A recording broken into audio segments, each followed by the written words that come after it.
लावतो रे भाजी.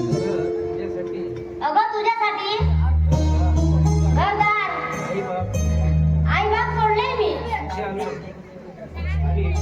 आणि इथे आलोय.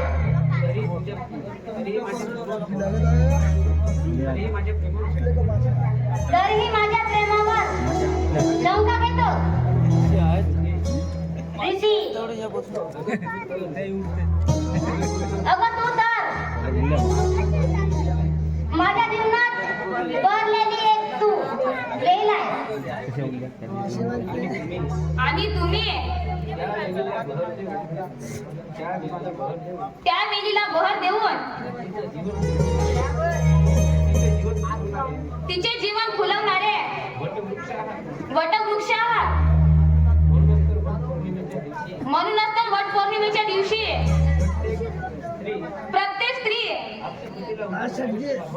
आपल्या पतीला औषध आयुष्य मिळावं म्हणून वटवृक्षाची पूजा करीत असते. काय करे पंकज? खरंच प्रीती,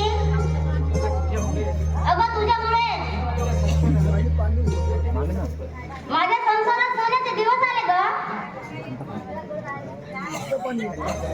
तुला खरं सांग